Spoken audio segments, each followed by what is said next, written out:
Anybody that's still trying to log on a chance to get all set up before our speakers begin tonight. So first of all, thank you so much everybody for attending our winter speaker series talk tonight, which is about conserving land and how to protect the land that you love forever. My name's Amanda. I'll be your host for this evening. I am a member of the board of directors for Friends of Salmon River. I've been the recording secretary for about almost 5 years now, I think. I'm also a conservation biologist working with the Nature Conservancy of Canada, which you're going to hear a little bit more about tonight from Mark. Just a note right off the bat that the session is being recorded, and it will be sent out as a link in the days after the webinar is over. But it's also going to be available on the Friends of Napanee River YouTube page. Also, just to note that people are muted on this call, but if you do have questions, we encourage you to put those questions into the chat box. Stephen's going to be monitoring that throughout the course of the talk tonight, and he will organize those and collate those questions for the speakers at the end of the presentation. Okay. So just to start off with a land acknowledgement, the Salmon River and its watershed is part of the traditional territory of the Haudenosaunee Six Nations Confederacy, which was previously used for hunting and fishing and still is today. This expanse of land was well known to the Mohawks when they resettled onto the north shore of the Bay of Quinte in 1784, after the American Revolution forced them to flee their homelands that were in New York State. And the community is now known as the Mohawks of the Bay of Quinte. And we would like to acknowledge that the Haudenosaunee have been present in this area prior to the arrival of European settlers and continue to live in and steward and use their traditional territory just as their ancestors before them did as well. Okay, so this winter speaker series is brought to you in partnership by Friends of Salmon River and the Friends of the Napanee River. Tonight's talk is a Friends of Salmon River sponsored talk, and the Friends of Salmon River work really hard and are dedicated to safeguarding the Salmon River watershed and providing information to stakeholders about conservation and healthy river practices. And if you are interested in becoming a member of the Friends of Salmon River, all of the information to do so is available on our website, friendsofsalmonriver.ca. So you can go there to find out more details. Also, a shout out to our partners tonight, the Friends of the Napanee River. And also, if you're interested in a Friends of Napanee River membership, I encourage you to check out friendsnapaneeriver.ca under the membership tab to learn more information about how you can join that group or support that group. Okay, so on to the feature for tonight. In a time when we face really large-scale challenges like biodiversity loss, like climate change, protecting land offers numerous environmental benefits, many of which you're going to hear about tonight. And the land trust community is really hard at work conserving and protecting land all over Canada, but also right here in and around the Salmon River and Napanee River watersheds. So tonight, we're really lucky to have two conservation champions with us, representing two different conservation organizations. And they're going to be doing a bit of a tag team presentation for us tonight. First, we have Mark Stabbe joining us. And Mark works with the Nature Conservancy of Canada, or NCC for short, which is the largest private land conservation organization in Canada.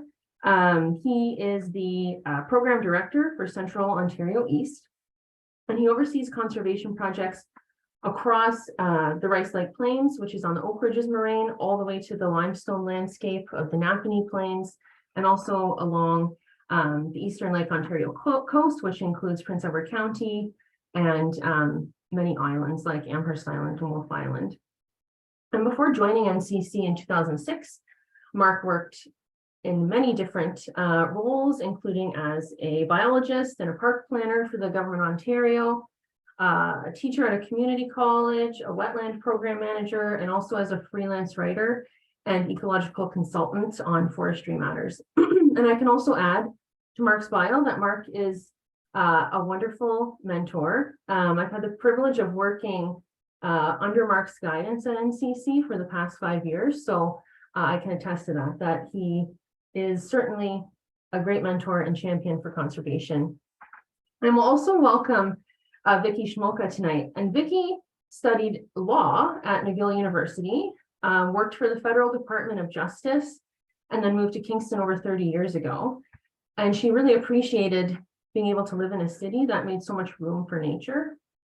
She worked with others to set up the Land Conservancy for Kingston, Frontenac, Lennox and Addington, and has led the volunteer team as president since 2004. Together, the team has secured 13 properties for long-term conservation. The Land Conservancy owns 11 nature reserves and holds 2 conservation easements. Recently, Vicki collaborated with the Friends of the Napanee River, the Lennox and Addington Stewardship Council, and donor Larry Davey to create the Helen Hutchinson Nature Reserve, which is now under the care of the town of Greater Napanee. So we're certainly in for a treat tonight with 2 excellent folks here to help us better understand how to conserve land. So with that, I will pass it over to you, Mark. And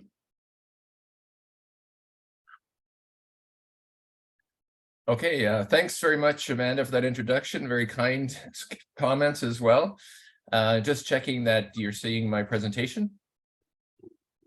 I'm not yet, no.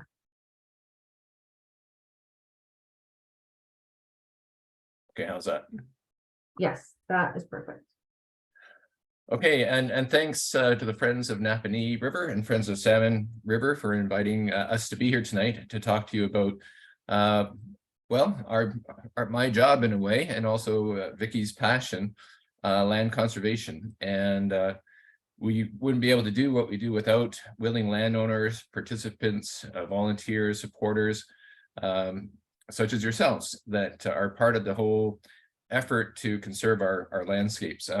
My job initially is to talk a bit about sort of what the benefits are of protecting land, and then we'll turn it over to Vicki to get into some of the nuts and bolts of how to do so, and then I'll have a few more examples towards the end as well. So why protect land for nature forever? Well, I do need to mention a little bit more about Nature Conservancy first. We are a national land trust and land conservation organization. Been around since 1962, started in Ontario with a small group of individuals who kind of spun off from the Federation of Ontario Naturalists. Some of you know that organization, which is now Ontario Nature. And since then, it's gone across the country with many regional offices and a long track record of conservation in a whole variety of ways and innovative techniques that ensure the protection of properties and land, large landscapes for forever. So since '62, we've helped protect about 2 million hectares directly in permanently protected land, and have assisted with maybe 15 million hectares through other partners and other actions. So it's been a significant long road we've followed, and actually about 94,000 hectares have been protected in Ontario, again in a variety of ways. And in our presentations, I hear about different approaches and kind of entrepreneurial ways we try and make land conservation happen. So besides sort of the land acquisition, we're interested in exemplary land stewardship, caring for our properties, and Indigenous engagement, as well as meaningful partnerships. And it's great to be teamed up with the local KFLA Land Trust, because we do like to be good partners in landscape with one and all. And I will say thank you, because I do believe there are donors in the audience tonight, so thank you for your support. And as a taxpayer, you also support our work because of the government grants we've got over the years. I'll say you'll recognize them at the end of the presentation. So as friends or of these as members of your organizations or actually interested parties, I know this may not be news to you how important natural space protection is to battle the kind of joint issues of the biodiversity crisis as well as climate change. And we're all of us, all land trusts and Nature Conservancy Canada and governments are working across the country to try and help build a network of protected lands that will help ensure survival of species and benefits of ecosystems for all of us. And protecting forests is one of those examples. And forests help to absorb and sequester carbon through their leaves and also through their roots as well. And it's an important part of a nature-based solution to climate resiliency to protect forests. Now, not all forests, working forests are important as well, but protection of forests and long-term sequestration is a really valuable benefit of protecting land. But so are protecting grasslands, and that's become a more interesting and more well-known benefit of grassland protection and restoration of grasslands, that they also are a big part of the climate solution. There's a slide, actually, I think Amanda helped put this together years ago to show how the roots of grassland species are so massive that they do sequester and hold carbon in the ground, even though the tops of the plants may burn off in a prescribed burn, for example. And on this slide on the far left, my far left anyways, is Kentucky bluegrass with its minuscule root system, the remainder being tall grass species, many of which are in southern Ontario, and a massive root system that do make a contribution to carbon sequestration. Wetlands too have a really important part to play in reducing the impacts of climate change, possible impacts of flooding and drought, as well as being one of, if not the most important sequester of carbon compared to any other ecosystem on the planet. So massive amounts of carbon protected in wetlands that are not disturbed and managed. Now, I think many of us are nature nuts, and some of us got into the business for this reason, to conserve biodiversity and help the recovery of species at risk, whether it be plants, invertebrates, even snakes. So many of these species can be stewarded on private lands and managed lands, but many populations are in best shape when they're in large, intact, protected spaces that can be put together over the long term. And as friends of rivers, I do want to ensure that we recognize that protecting land, including riparian areas, does help protect water quality and aquatic ecosystems as well. And with these corridors, especially in the Napanee Plain, I've seen the videos, some of you may have seen those as well, important corridors for large animals, and in this case, the bobcat. And if we work across the country, these corridors are important for bison or for snakes or for turtles, for grizzly bears. Here in the local landscape, Napanee Plain and surrounding areas, those are also important for other wildlife species, including the bobcat in this case. Another reason, though, and sometimes it's the main reason that people get involved, and why in nature conservation and protection of land, is their own interests in making a gift to the future, a gift to the planet, and fulfilling the dream of keeping the lands wild that you've grown to love, and your family's grown to love for so many years, even generations. There's another land trust that focuses just on protecting farmland, which is another facet of this whole interesting activity. So internationally, and the government of Canada has adopted this. There is a move to protect 30% of the world's ecosystems by 2030, and there's a lot of science behind it to say that is a goal that would help ensure survival of species, benefits to the climate, and also benefits to watersheds as well. And many of the land trusts, most are hoping to contribute and are contributing towards that. And this presentation is one of those steps towards encouraging others to support this work and to get perhaps more directly involved. And my final slide, this is a property we're about to acquire in about 2 weeks. And it just reminds us all that we're not going to be here forever, nor is this woody wagon, but these nature reserves are going to be. So thanks, and I'll pass it back to Vicki.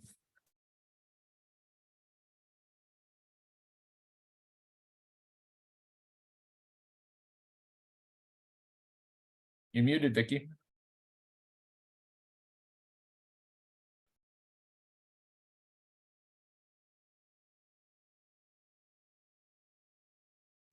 There.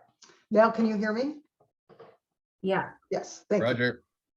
Very good. Sorry, I'm trying to do 3 things at once, and I'm obviously not doing any of them very well right now. Where is my little button to show the slides? There we go. So my presentation is more around the basics, kind of land trusts 101. And Mark has given us a sort of rich understanding of why it's so important to set aside land for nature. And I want to give you a little more information about the mechanics of doing that. So let's take it for granted that we need to have places for nature. How do we go about doing that? And I'm going to start by telling you what a land trust is. And perhaps this is kind of basic, but it's the foundation. So land trusts are not-for-profit corporations whose main purpose is conserving land for nature in perpetuity. So if you want to look at it as a business, a corporation as a business, our business as land trusts is land conservation. And we're all charities that are able to issue charitable receipts. So this is under the Canada Revenue Agency, and believe me, they're strict. So I want to give you the idea that when you deal with a land trust, when you work with a land trust, you're working with an organization that has responsibilities under federal or provincial legislation, and certainly under Canada Revenue Agency. Many land trusts, certainly the NCC and the Land Conservancy for KFLA, are eligible to receive ecological gifts. And I'll talk a little bit more about that later, but this is an incentive for land owners to donate their land or place a conservation easement on their land. And I'll talk a bit more about that later too. So there are programs in place to encourage land donation through land trusts. And just as a land trust, you are a corporation, you have an elected board of directors. There are different corporate models. My land trust has members, the Nature Conservancy of Canada doesn't, but in both cases, there are elected board of directors who are responsible for the management of the corporation. And the government also tells you what you have to do and requires you to report on what you're doing. As well, in the land trust landscape, there are standards and practices, and the Canadian Land Trust standards and practices are ways you're supposed to do business, ethical considerations, organizational strategies. So there is a lot of context in which land trusts operate that is fairly rigorous, I would say. And in Ontario, there's the Ontario Land Trust Alliance, which is not a land trust, but it is an umbrella organization that supports land trusts with training, with resource materials, with information. They are also a granting agency right now that has money to help with land acquisition, and an important player in the land trust environment in Ontario. But the picture to the left shows a summer student that we had 2 years ago doing some invasive species removal. And the point I really want to make is that land trusts are stewards of land. We hold land to ensure that nature will have a place for itself forever. And that concept of stewardship, Mark's already talked about it, as we can't own all the wild lands in Canada. We have to encourage good stewardship of lands as well. That's the notion I want to leave you with. Corporate structure that's strong and a responsibility to steward properties to keep them healthy and vibrant and a place for nature.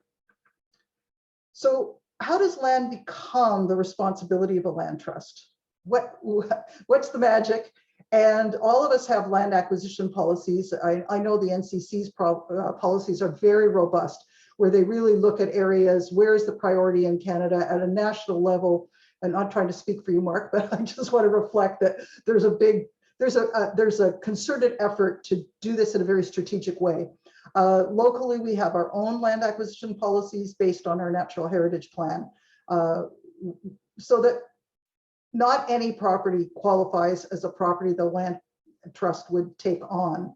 And I think that's important to realize, that a very small property, unless it's attached to a water system or is connected to another protected property may be too much for a land trust to take on, just because of the responsibility that comes with holding a property. So properties come to us, maybe we buy a property. We've actually bought one property and paid partially for another property. People have donated properties to us, and sometimes you can do a split receipt situation where it's part donation and part purchase, which can work out very well for someone who would like to get some monetary return on a property they've owned, but also wants to conserve the property. And there's this kind of a sweet spot between donation and getting the charitable receipt for that donation, and the erasure of a capital gain that might be owing when it's an ecological gift, and the balance between donating and getting paid. So there are all those possibilities. And then with conservation easement agreements, there's also the possibility of not transferring the ownership. Ownership remains with the landowner. Restrictions are placed on the property. So those restrictions are registered on land title at the Ontario Land Registry Office and travel with the property. So that is another way to protect property, to conserve wild spaces, and have land become the responsibility of a land trust, either through ownership or through a conservation easement. And I'll tell you a little bit more about easements now. The kind of restrictions we really look at on an easement property is what is necessary to protect the conservation values of the property. So the conservation values of a property might be a kilometer of shoreline. And so long as that is protected and buffered, that riparian area is buffered, maybe there won't be restrictions on the rest of the property. Or maybe the property has a lot of grasslands and you want to protect them. So you have to really look at every individual property to discuss with the landowner what restrictions make sense and how they reflect the conservation values of the property. Some of the kinds of restrictions that we've negotiated in conservation easement agreements are no logging, although we would obviously permit the cutting of a tree that's fallen across the access road, and maybe taking 2 trees a year for firewood. So that's also a subtlety. No subdividing of the property, no commercial use. Maybe someone has a honey business though, so that would be a commercial use that you would allow. You might say no new shoreline structures, no changes outside a habitation zone. So you recognize that over time, a house might need an addition or be rebuilt or a new roof. That would be okay, but it's contained in a space. So you can't have the habitation zone spreading into other protected parts of the property. I'd be happy to take questions about this. It sounds a little confusing, but you just have to think of it as the landowner is giving away some of the rights of ownership in a conservation easement. So when you own a property, except for overarching municipal provincial rules about not dumping waste on it or whatever, you actually have control over what happens on your property. The conservation easement restricts that. So the easement part is that the land trust has a right to enter your property, your private property, to make sure the restrictions are being followed. And that's the easement part. So it's a permission to enter. If you think about a hydro tower might have an easement on a property, or a telephone pole. Those are traditional easements. Conservation easements are a little bit different, but the same concept, right to be there when usually you wouldn't have a right to be there. And there are serious consequences for not respecting an agreement. Don't sign a conservation easement agreement thinking, oh, I'll promise not to do that in the 10 years, they'll forget. No, we have a duty to monitor an easement, make sure the terms of the easement are being respected, and take action if they are not. So it is a serious restriction on property, but it can be extremely beneficial because it protects land for nature, and ownership does not shift away from the landowner. So the landowner is free to gift the property to children or to a friend or someone else, or sell the property. The easement remains in place. So whatever the landowner has negotiated and received a charitable receipt for, etc., has to remain the same way forever because it is registered on title.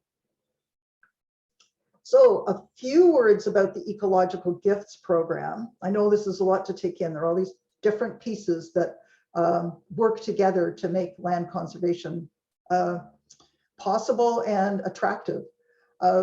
So there are many advantages when a property is deemed to be an ecological gift. And this is an application we help landowners who are interested in seeing if their property is an ecological gift.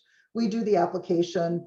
It requires a baseline documentation report, an application showing how the property meets the ecological gift criteria. There's an A list and a B list. Species at risk, like this 5-line skink, do help, but they're also the government is interested in protecting property that has conservation values where it makes sense to protect the property.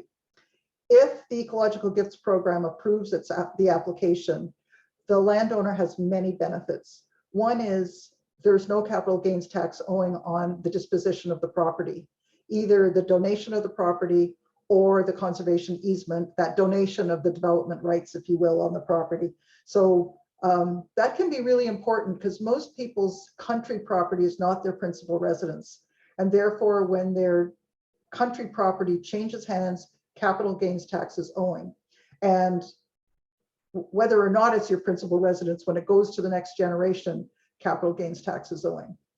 Another advantage of an ecological gift is the property has to be appraised by an approved appraiser, and it's reviewed by a panel at Environment Canada panel of appraisers. And then you get a statement from the federal government that says what the fair market value of your property is. This can be very useful in your tax world to prove what the property is worth. There's no debate. You have a statement from the federal government saying this is what it's worth. You also get a charitable receipt for the appraised value of the property or the land, or the appraised value of the loss of development rights in an easement. And that charitable receipt can be used over a 10-year period in your income tax returns. Usually when you donate to a charity, you can use the charitable receipt from a charity for the year you've made the donation and for 5 years, a 5-year span. But we're talking sometimes of a charitable receipt for $500,000. And I'm sure, Mark, with the NCC, sometimes the charitable receipts are much larger, like $1 million charitable receipts. So most people don't have the income to offset that kind of charitable donation. And it's very useful to be able to spread it over a longer time span. I just put in this little bit about American Friends of Canadian Conservation. It's an American organization that was formed in recognition of the fact that so many Americans own land in Canada and they want to donate it and then don't benefit from Canadian laws like the Ecological Gifts Program. And what's happened is there are parallel programs in the United States, and through American Friends of Canadian Conservation, Americans who own land in Canada who want to donate it to a Canadian land trust can benefit from their American laws, and the land trust in Canada ultimately is the owner or holder of the land for its protection. So it's just something to keep in mind if you have neighbors, friends, if you are an American owning land in Canada, this can help you do what you'd like to do with your property and still take some advantages of the laws that encourage land conservation. So what happens to land that is held by a land trust? Well, one of the big decisions we have to make is whether there's going to be community access or whether it's really, truly a nature reserve just for nature. And our land trust doesn't have an interest in having our nature reserves open to the public. Our interest is having our nature reserves available to nature so natural processes can occur without human interference. And we do own one public use property, which we purchased so that we could have a property to invite people to and to give them access to dawn to dusk. But we have a different philosophy than other land trusts. So that's just something to bear in mind. And that's also something a donor can have something to do with. If you would prefer that your land be available so that people can walk on it or do what they, fish from it or something, that's something to discuss with the land trust when you're considering donating your land. We always do a baseline documentation report to establish the baseline, what's on the property now, so we can measure change over time. We also do a stewardship plan for the property. I think the standards and practices require you to do a stewardship plan within 1 year of its acquisition. And the stewardship plan looks at, what are the possible threats? Are there invasive species? Have people been creating an ATV trail that really shouldn't be on your property? So you're looking at the long-term protection of the property for its conservation values. And we always monitor properties at least once a year, often more. A small team will go out just to see maybe in the spring what's changed, what's happened. Are there new species we can identify that we haven't identified before? We keep a species list of all our properties. Some properties we've identified over 900 species on them, which is really an indication of the rich biodiversity that's there. It's pretty fabulous. And of course, we have to pay taxes on our properties. We have to pay insurance, and we have that ongoing stewardship responsibility. So as perhaps we can talk about, Mark and I, later, it's not, you have to be sure you have the resources to manage a property that has been offered to you. That's part of the process.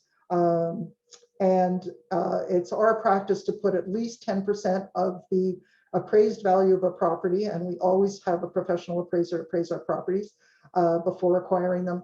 At least 10% is set aside in an endowed fund to provide grant money for the ongoing stewardship responsibilities with respect to a property. And now, what's the benefit to the landowner or the landowner? Well, you know that the land will always be a place for nature. So for some people, there's that strong emotional feel. They don't want to see a subdivision on land that they love. They don't want to see 6 cottages go up. They don't want to see the land cut, the trees cut. And so there's a security in knowing, a peace of mind maybe, in knowing that your property is going to be as you want it to be. Of course, you receive a charitable receipt for the value of the donation. And with an ecological gift in place, you also have the assurance that any change in land use has to be approved by the Minister of the Environment and Climate Change Canada. And there are very significant penalties for failing to do so. So if a property is an ecological gift and something happens that changes changes it, like a bigger cottage is built or something like that, there's actually, the penalty is 50% of the fair market value of the property at the time the change was made. So that is a very hefty penalty. And I think the Ecological Gifts Program offers landowners not only the tax benefits I talked about, but also the assurance that there's an extra layer of protection. I have one final slide, which is, I'm sure, on your mind. Okay, this is a good idea. I love my land. I'd like to see it protected. What are my guarantees? How do I know this is going to work? That there really will be, in 200 years, this property will still be a place for nature and not a place for humans so much. And I think there are lots of guarantees. First of all, from a corporate point of view, it's in the corporation's interest to keep the land trust going. Certainly, I mean, Mark talked about the sort of extensive holdings of the Nature Conservancy of Canada. There is huge national interest in ensuring the Nature Conservancy of Canada continues to do its good work. And at a local level, it's the same. There is community interest in seeing a local land trust continue. There's our reputation. We wouldn't want to be seen as not an ethical player in the field. There's that purpose of protecting nature, and there's community support for that. So that's where I think, the assurance is. There's always the possibility of failure. What if there are no new board members? People lose interest. There's poor management. And in that case, the land held by a land trust must be transferred to another conservation group. The Nature Conservancy of Canada would be a potential partner on something like that, depending on if the property's in their area of priority interest. Other land trusts might be able to take it over. Conservation authorities, municipal government, or maybe adjacent to a provincial or national park. We have one piece of property that's adjacent to a provincial park. So something, if we did stop doing the work we're doing, then that would be a potential new owner of the property. And some of this could be done with a conservation easement in place. So you transfer the property to an organization with the easement in place to protect its conservation values. So there is some assurance that this is a long-term commitment, and you can count on it. There is, of course, sadly, but reasonably, the possibility of expropriation by a government for a government project such as a road or a hydro line, and that is something that is just the broader community interest can affect that. Although there are always mechanisms to try to get something different to happen, and there's always compensation if there is an expropriation. So at least there's the possibility of getting a new property. So that's kind of my Land Trust 101 overview. And I'm going to turn it back to Mark to talk about some of the acquisitions they've had and some of the stories behind those acquisitions.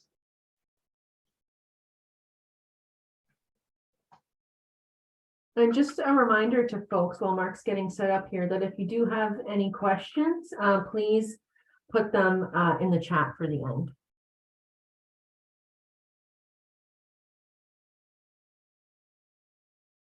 Oh, Mark, you're muted.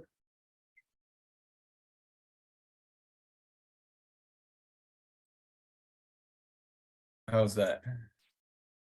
Yeah. Okay, excellent. All right, thanks so much. And thanks, Vicki. That was an excellent overview of some of the nuts and bolts and processes of land trusts, and showing how solid the organizations are across the country, but also the network that exists that has each other's back, so to speak. If we do work together, we do collaborate, we want to help one another to ensure that a landowner's wishes when making a donation are carried out forever.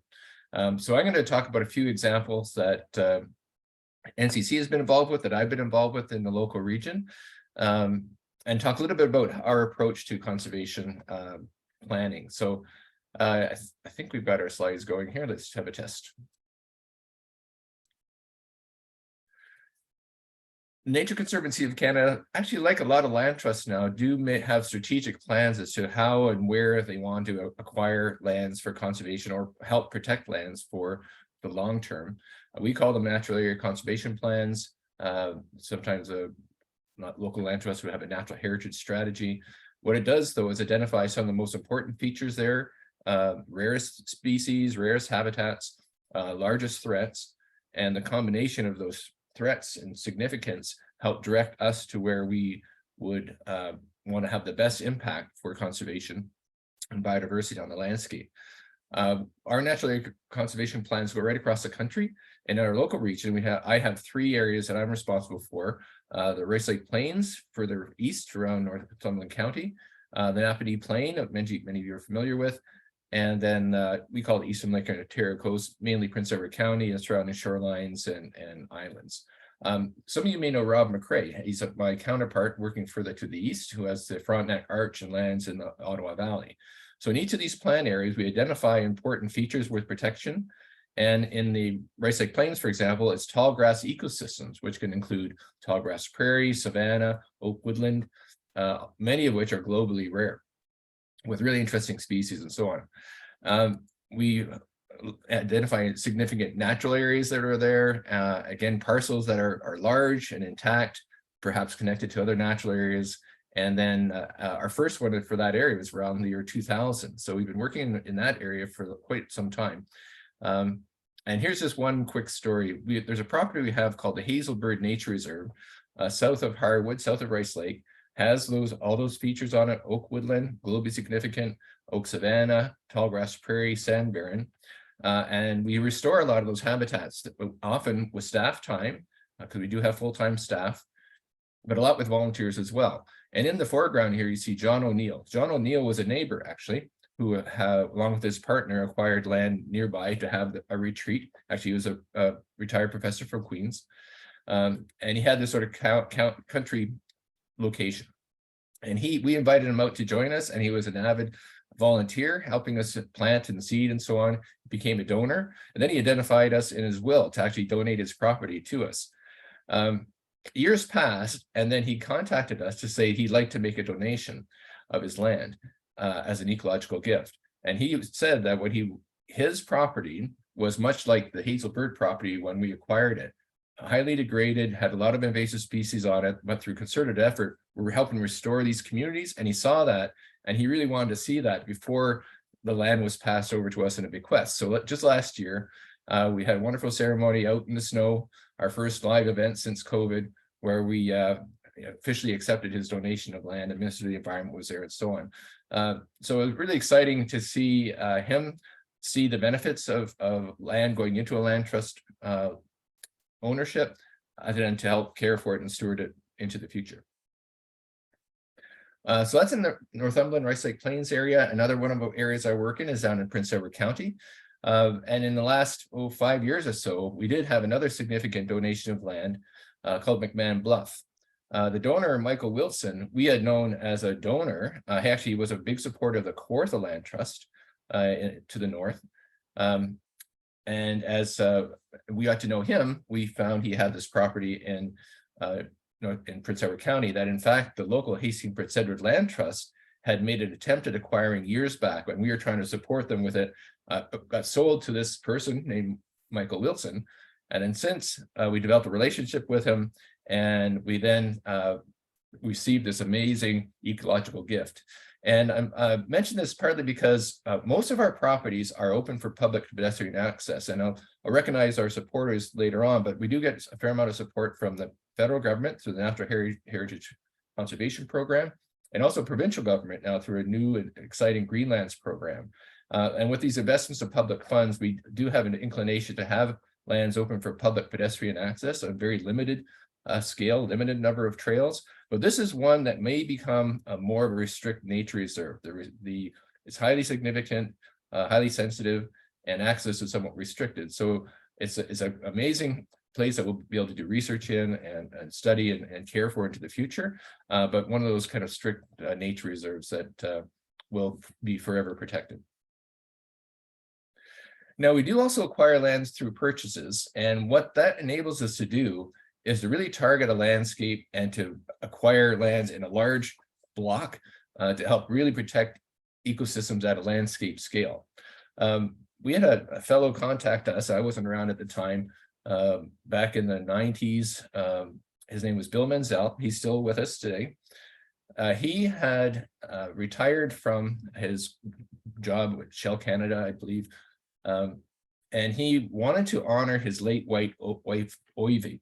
She passed away quite early in life, in the 30s or so, from cancer. But he said that she introduced him to nature and to the love of nature. And when he retired and wanted to create a legacy, he wanted to create a nature reserve. He said, "We're going to buy land way up north where it's all cheap," and so on. And he said, well, that is possible because there are private land holdings to the north, but the threats were much higher in the south. So we introduced him to an area called Mud Lake. Go right up Deseronto Road, you'll find an ANSI there around Mud Lake, highly significant. And it's like, we want to show you some swampland, Bill. And we've become very good friends since then. But he basically was a private land supporter that helped acquire almost all the lands that have created Menzel Centennial Provincial Park. And some of you I know have been to that park. There's a wonderful boardwalk there as well. But there have been 21 parcels that are over about 10 years, totaling about 1,800 acres. And it's a nature reserve class park. So it's mostly protection, not a lot of recreation there. But again, with Bill Menzel's support, there was an amazing boardwalk and interpretive trail that many of you experienced. The lands are transferred to Ontario Parks. They manage it now as a provincial park. And that's one of the ways we collaborate with other partners in the landscape. Now, notice there's a little hole in the park there.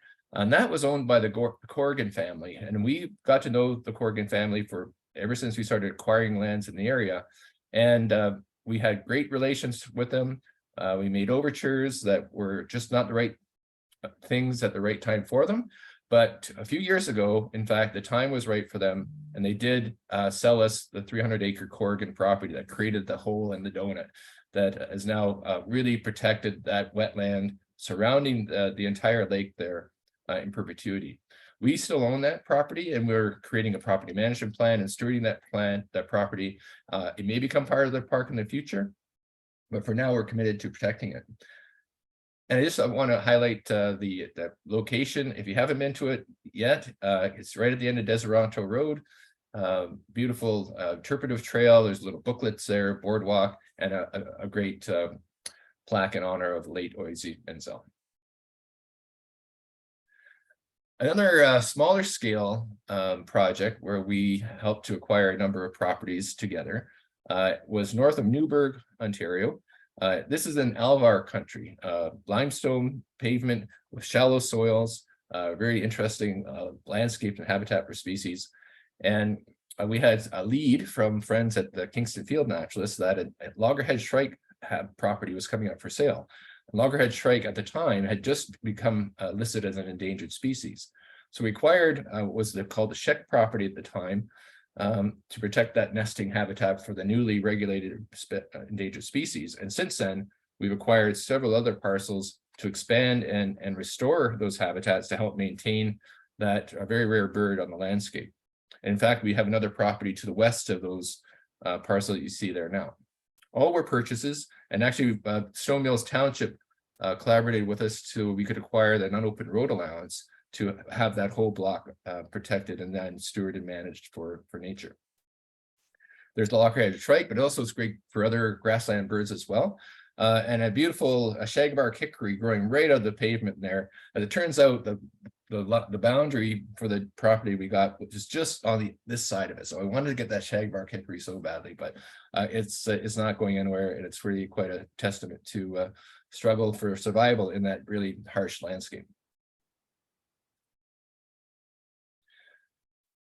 And similarly, in the Alvar landscape of the Napanee Plain, the Camden East Alvar was a donation to us from a Loyalist Township. And I have to give a real shout out to our friends at Lennox and Addington Stewardship Council, Adele Crowder in particular, for really creating a community effort to help ensure that this land is protected and stewarded forever.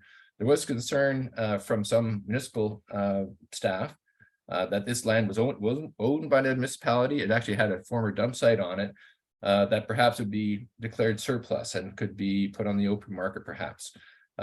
Knowing though that there are Alvar conditions there, some rare species, the community backed us in a significant way, and that the township did donate that to us.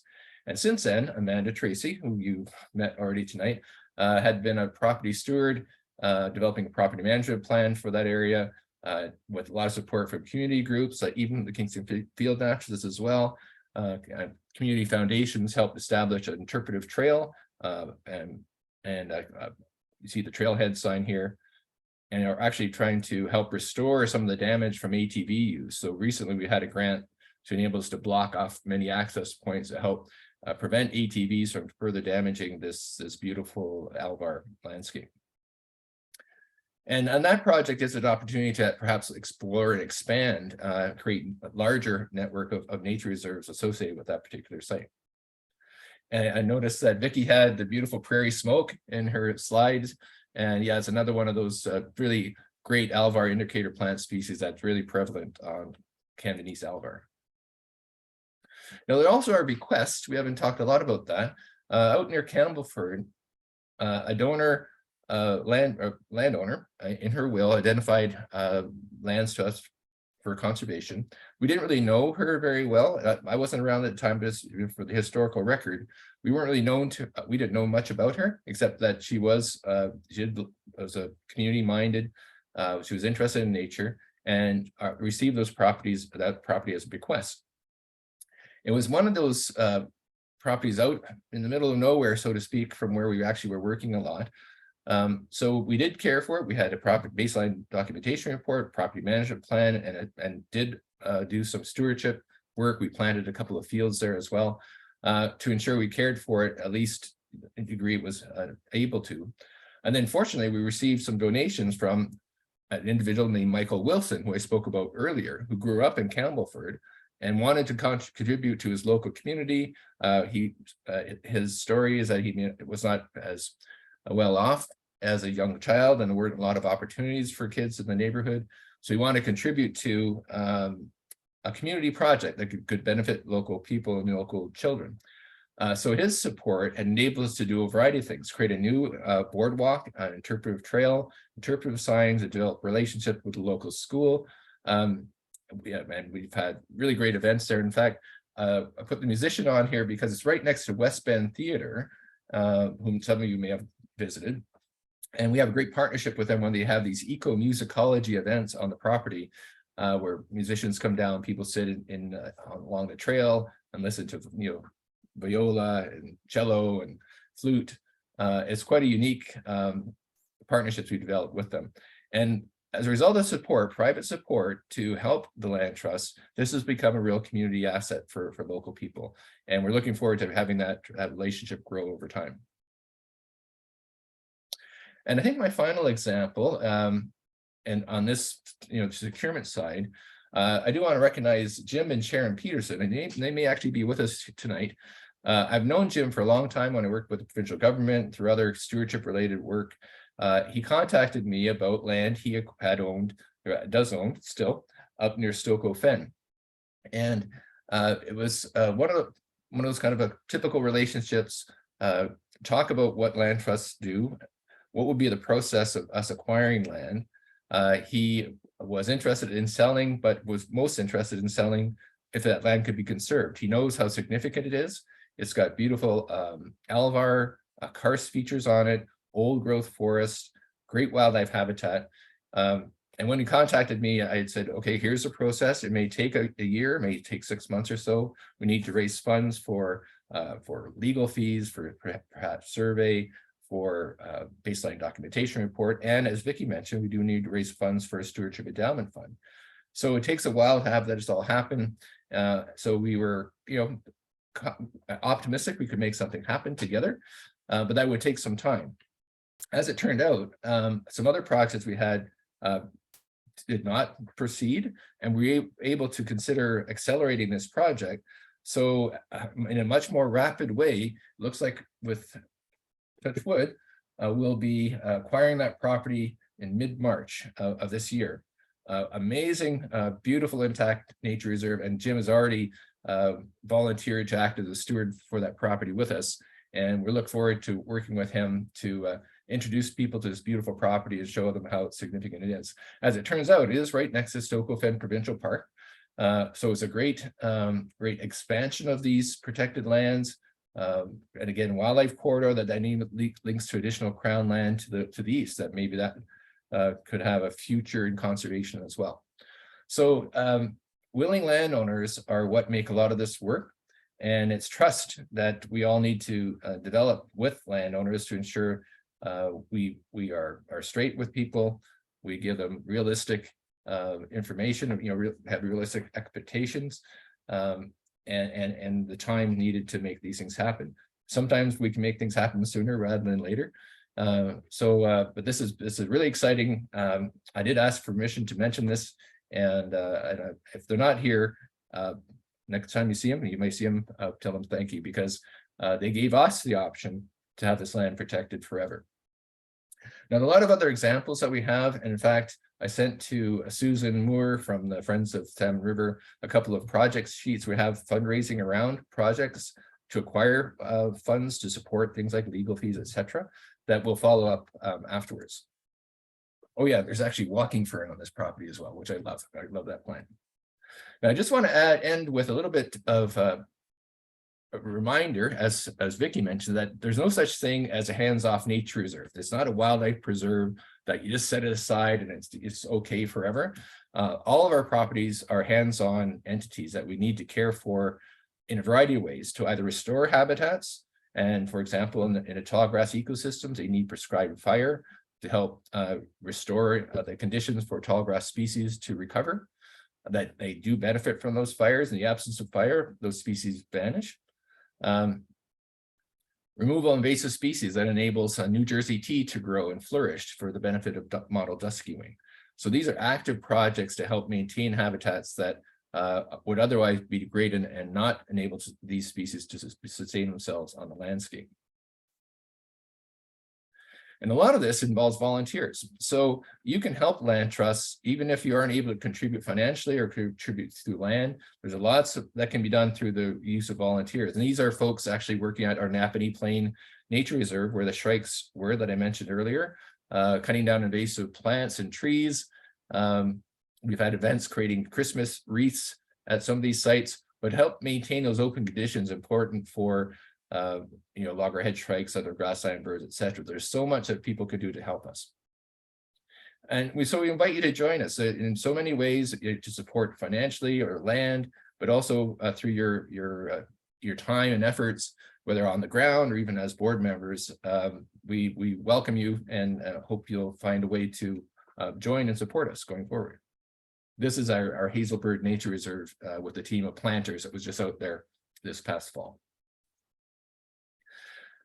So this is actually a real sign that was on the roadside near Brighton, Ontario.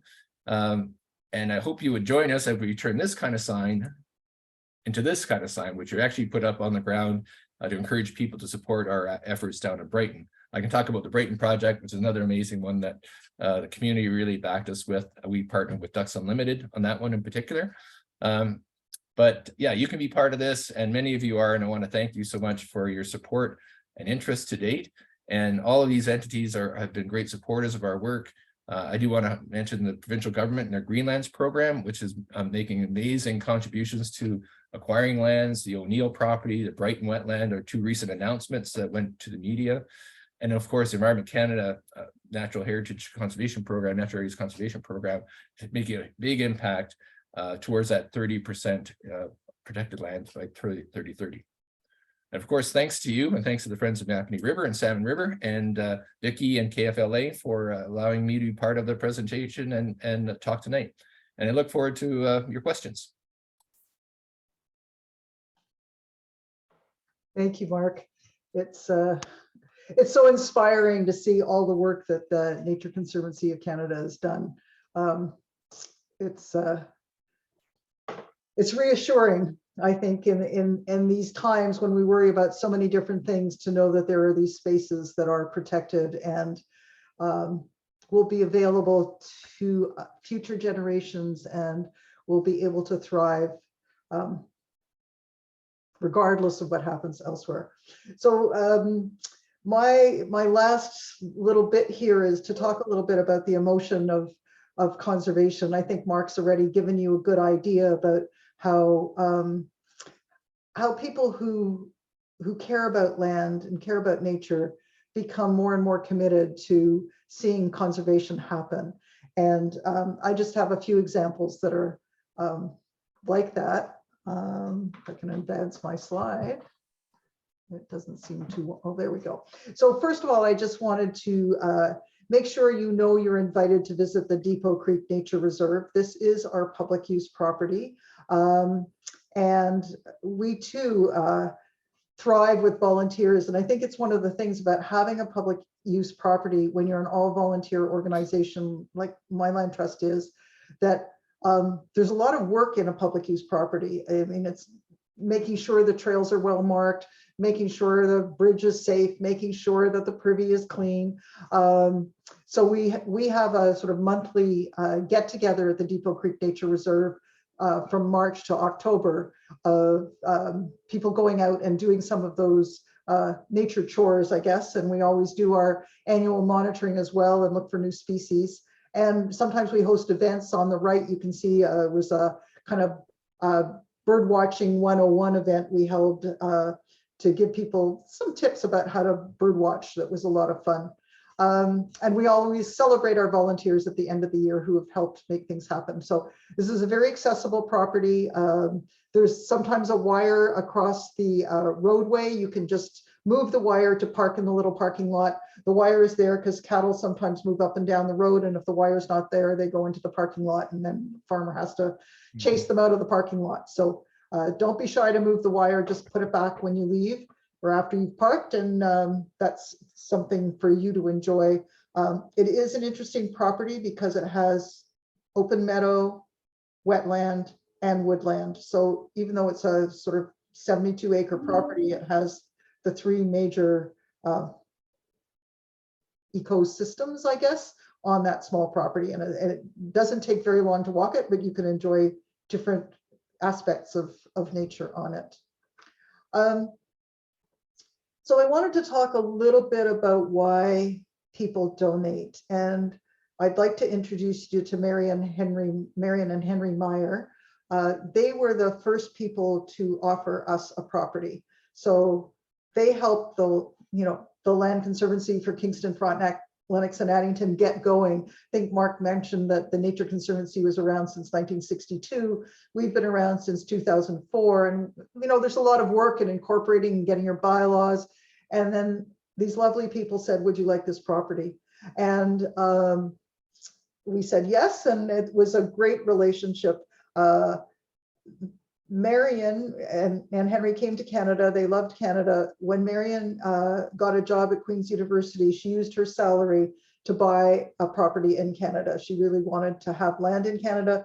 The family enjoyed going there and picnicking, and I think they might have camped there too. They never built anything there, and they were ready to see it conserved for nature. And after they transferred ownership to the Land Conservancy, they went with us on many monitoring trips. They continued to enjoy their land, although they didn't own it anymore. And they're both passed on, but they were truly friends to help us get a good foothold and get going. And we do have a little research project there. We have wood duck boxes that we clean every year in the winter so we could get on the water, and have been monitoring those for many years. And I think that's something we sometimes forget about, is the value of having data over a long period of time. And baseline documentation reports that have been done on a property that you acquired in 1980 suddenly are really important in 2023. Like, what has changed? What do we know? What are we seeing? And this is just a small project, but it is one of the things I think land trusts can contribute to our knowledge is through their ongoing monitoring and species recording and noticing changes in who's there. I have to say, wood ducks never use the wood duck boxes. It's always mergansers. So I think maybe once we found wood duck eggs, but hatched eggs. So I also just wanted to talk a little bit about easements, because I think they are a really important way of protecting land without a land trust having to take over full responsibility of ownership. Gray Merriam, one of the first eco-landscape people, I think, in the world, one of the first people who looked at ecology as a landscape practice. He's written a beautiful book, Discovering Natural Processes, some of which copies he donated to us, and I do have some available if you're interested. He really believes in nature having places to do what nature does, and sort of less a species at risk guy and more let nature thrive a philosophy. I hope I'm representing that well. Anyway, his property is on the river, and the easement ensures that although there's a house, that there's buildings, they will be contained, and the rest of the property will be a place for nature forever. And he and his wife Aileen were very gracious in negotiating that easement, which was a really good experience for us. So I guess what I'm trying to say is landowners, and I think Mark has reflected that in his comment. So it's a, I don't know whether to call it a friendship or a symbiotic relationship, or the people who want to protect their land are really caring about nature and others, and are very unselfish and concerned about the future. And it's really, it's quite wonderful to experience that that value in our natural world. And I just wanted to go over a little bit what I see as some of the reasons that people think about donating their land and what's important. Sometimes, like, we have a property that was given to us, a number of cottage owners on one side of the lake had the opportunity to buy the property on the other side of the lake, so that it would always be a wild space that they would see from their cottages. And as time goes on, one couple wanted to sell, someone else is thinking of moving away, and it became more complicated for these cottage owners to own this one piece of property that benefited everybody. And so they offered it to us. And that means that the cottages will always have the wild place to look at. And we have a property to protect. And so sometimes it's just circumstances mean that passing a property on to a land trust makes the most sense. I think too, sometimes, especially now when children live far away from their parents, and sometimes it's very complicated for families when there's a family cottage property of how to pass it on. And sometimes it's easier for everybody just to say, it's going to be a place of nature, we'll give it to a land trust, and then there'll be no issues about whether child X can't afford to pay the taxes while child Y really wants to sell the property. And there could be a lot of family struggle over that, and putting an easement on the property to reduce its actual value in terms of disposition to children, or just donating it and having it secured by a land trust can maybe solve some of those problems. For some people, the tax benefits and the financial incentives are really important, and a way maybe in a bequest situation to ensure that the family's wealth is not all taxed away.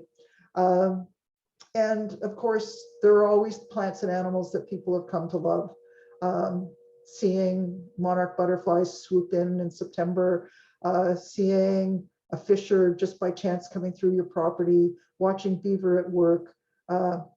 They're just, I mean, when you spend time in nature and you look at what's around you, for a lot of people, just knowing that that's going to be there as they've enjoyed it is really important and reassuring to them, and maybe peaceful. It gives them a sense of security and peace. And I do think that there is a desire to leave a legacy to nature. So those aren't the only reasons people might consider a land donation or supporting a land trust, but I think those are some of the ones that I've encountered that I would cite. And I just want to encourage you, you know, the Nature Conservancy of Canada is this fantastic national organization. As Mark said, it's very collaborative. Sometimes there are properties that come to the Nature Conservancy of Canada that just don't fit their criteria, and Mark or someone in his team will approach us about the property.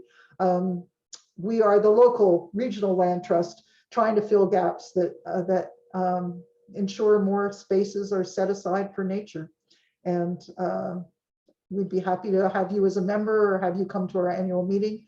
Our annual meeting speaker this year is actually Dr. Farrig from Carleton University, who's going to talk about the value of even small spaces for biodiversity. Even preserving little areas has a positive impact on biodiversity. So that will be April 12th, and we'll be putting out information about that. So I really hope that you have some questions, and we can have a discussion now about land conservation. Awesome. That was wonderful. Thank you so much to both Vicki and Mark. Just a reminder, if you do have questions, you can put them in the chat now. I just wanted to take a second to thank Mark and Vicki. That was a really thorough look at the different options that folks have to conserve their land. And I think you did a really great job telling us about lots of different examples and really showcasing that no two conservation stories are ever identical. So thank you for giving us a peek into those stories, and thank you both so much for sharing. I just want to, one second here, share my screen one more time. There's a couple of upcoming events I'll tell you about while people have a chance to put any last questions into the chat. Okay. Okay, so coming up on March 25th, Saturday morning at Newburgh Hall, the Friends of Napanee River present to everyone Quinte Conservation on the impacts of Bill 23 and the new regulations. Also the Depot Lakes Dam Project and the floodplain mapping project for both the Napanee River and Salmon River.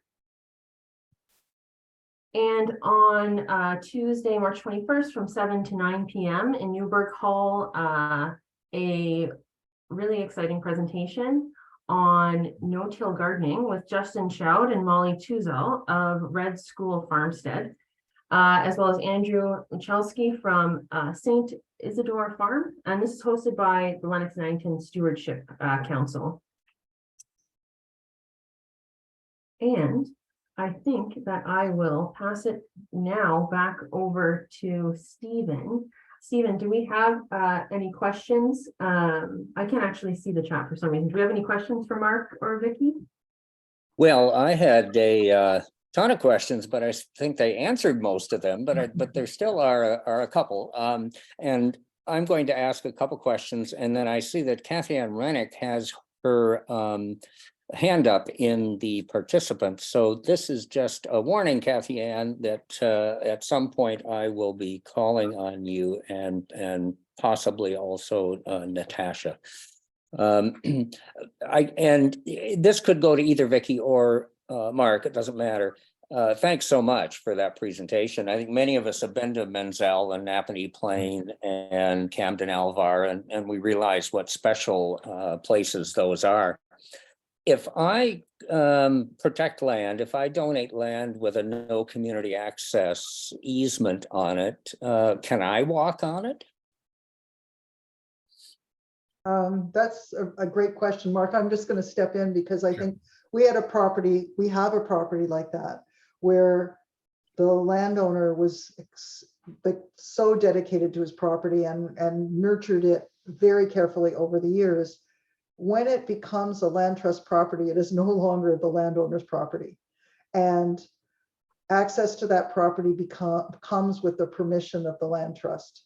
So it is conceptually, it's hard for people, something that they have had free access to on their own terms whenever they wanted, isn't theirs anymore.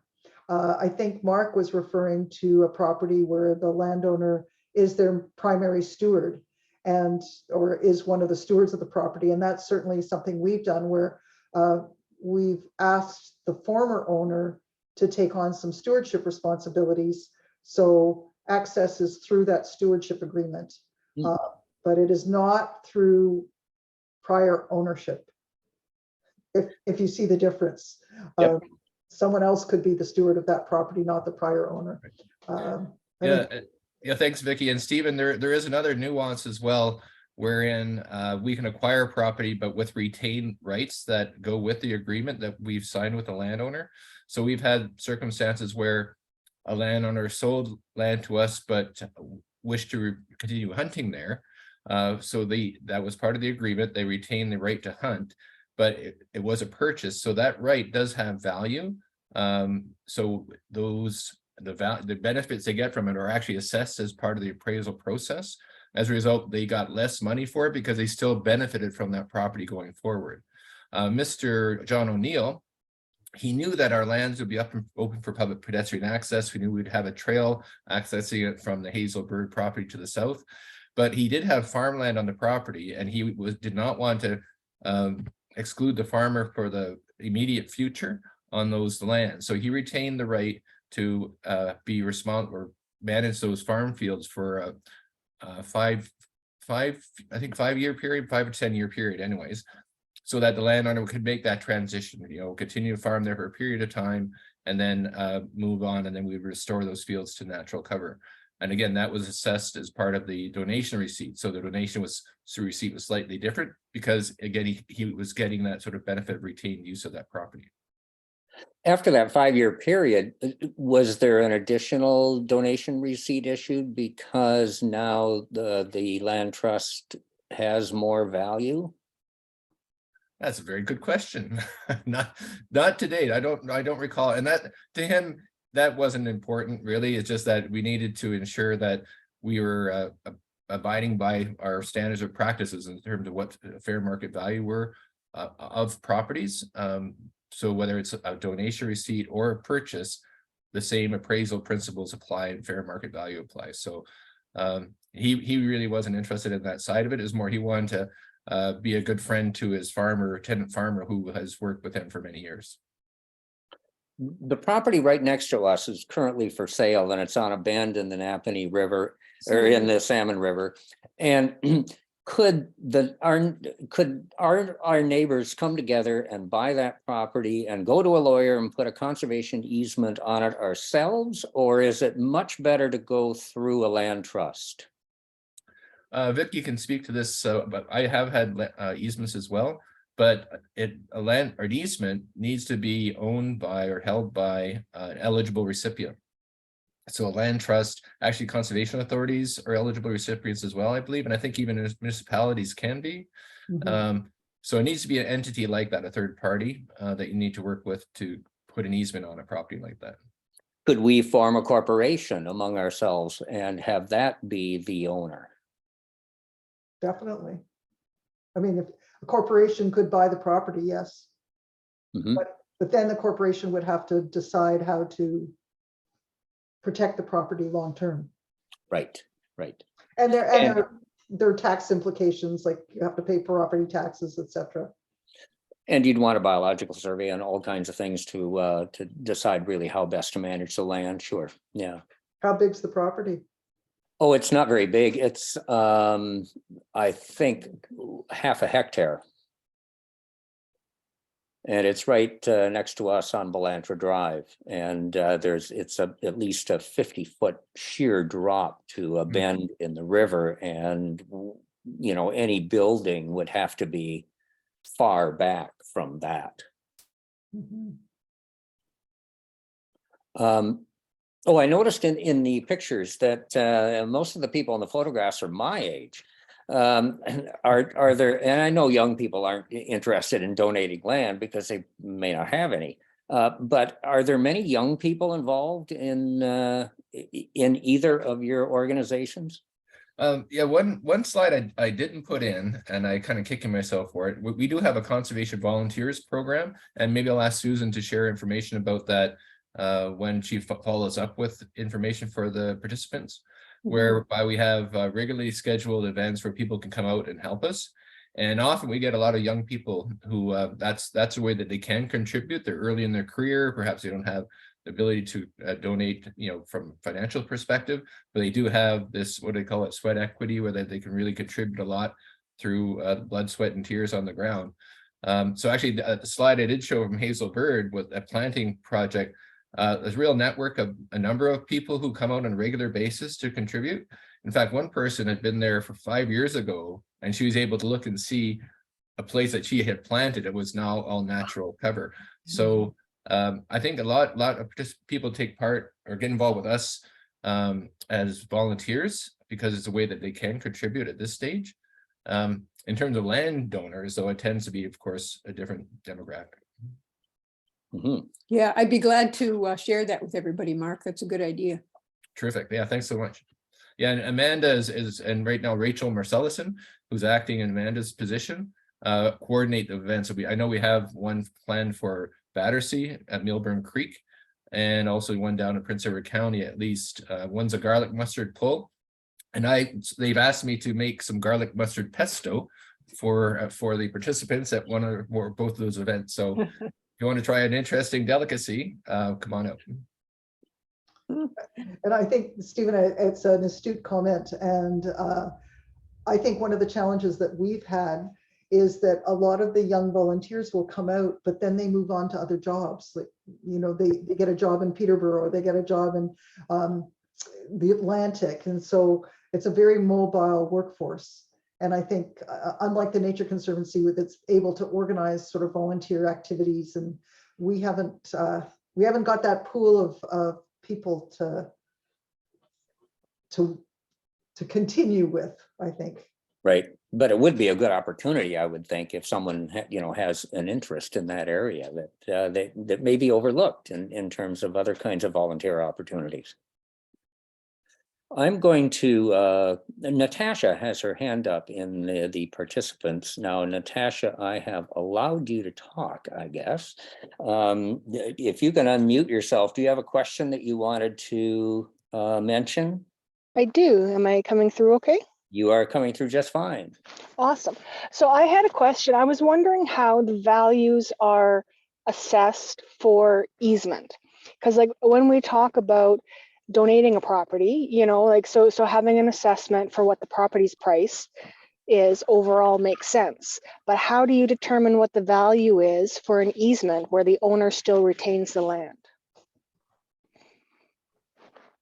The appraiser does that by looking at what the restrictions are taking away.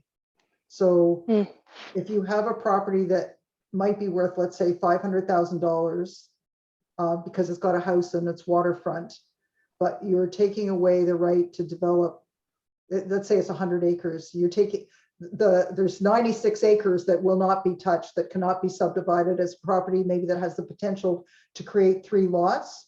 The appraiser will assess that, and that's how they do it. So the law does, though, like there's a Conservation Land Act in Ontario that sets out what the conservation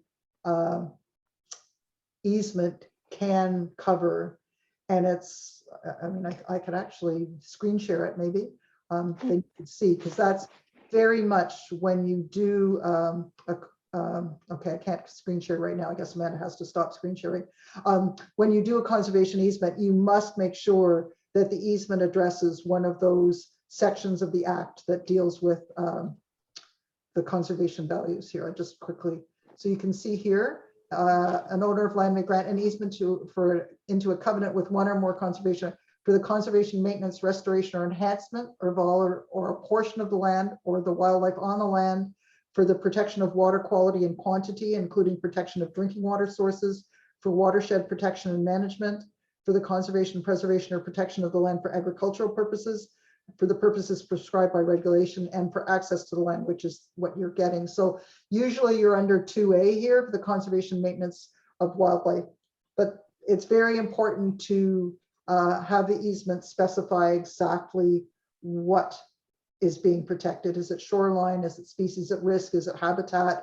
Is it a woodland? Hmm. Is that Yeah. your question?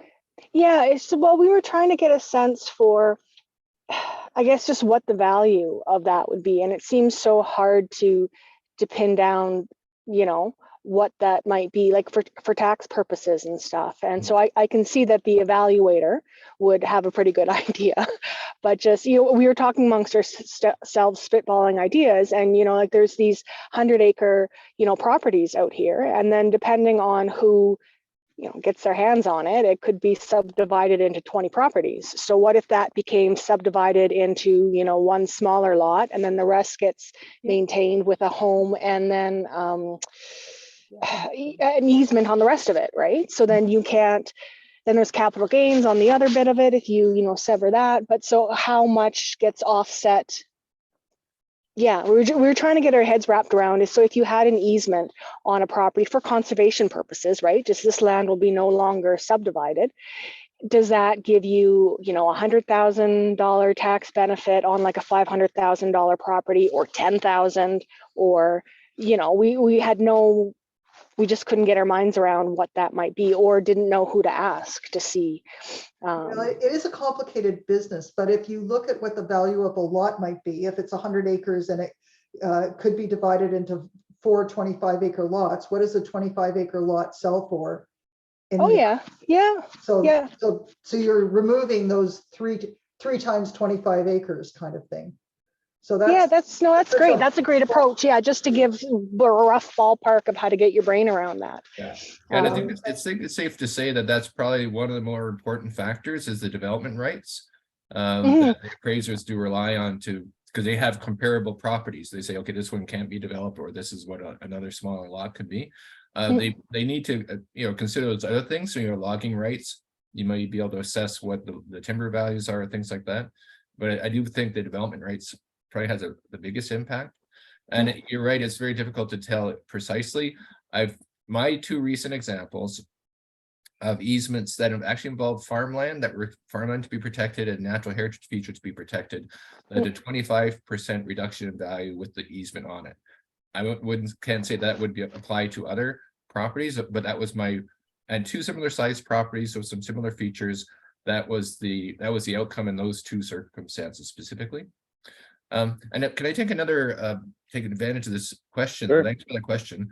One of the things we also can do is acquire lands following the severance of a building lot. And we've done that quite a bit, whereby somebody has natural heritage value on their property. They have some development potential, but they wish to have the remaining property remain intact. And we work with those landowners to sever off their house and whatever envelope they wish to have with that. And then the remainder lands go to us through a donation or sometimes through a purchase, or as Vicki talked about, the split receipt option as well. So that's another option too, to consider, another nuance of the land conservation.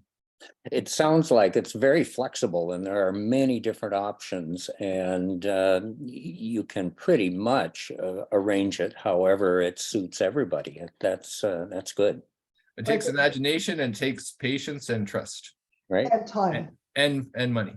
And I think that's important. If people think that, you know, I want to donate my land and it'll happen tomorrow, as Mark had pointed out, you know, there's the lawyers, the appraiser, there's the ecological gift application, there's raising the money for the stewardship endowment. So we had a property offered us to in March that we closed in December, I think. So that's the quickest we've ever done a property. Right. So it doesn't happen that quickly. And I just want to say one thing about easements. People hope that it will lower their municipal property tax, but we have not found that.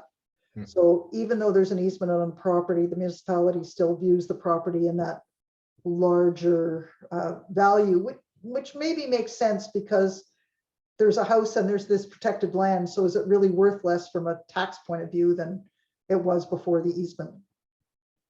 Our final question is from John Foster. I've allowed you to, if you can unmute and go ahead. Yeah, just one thing, your chat is disabled. And this question, one organization that I'm a director of large on owns some nature properties, and we were wondering, is there a special process whereby those nature properties can be transferred or sold to a land trust or a conservancy, and if there's a special method for that from one net NGO to another?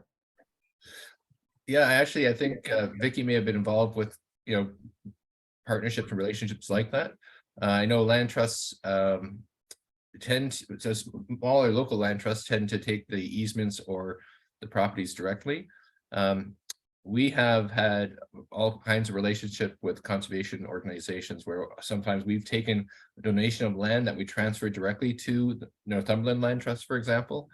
Another case where we've received a donation that was then transferred to a conservation authority because it's a better entity to manage it because of their local resources, for example. And then he also mentioned how actually provincial parks as well as national parks, some of them have been established with our support. And if it's a land trust type of organization, the land would need to go to another entity, and sometimes they're given local circumstances. One entity might be in a better circumstance to care for a property.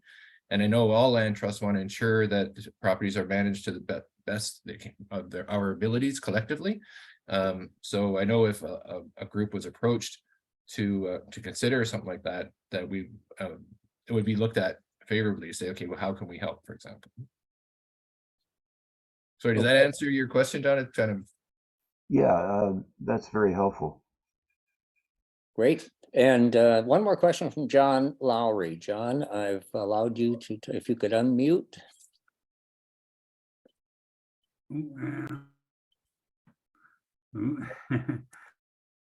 I can hear you. Ooh, now you've muted yourself again.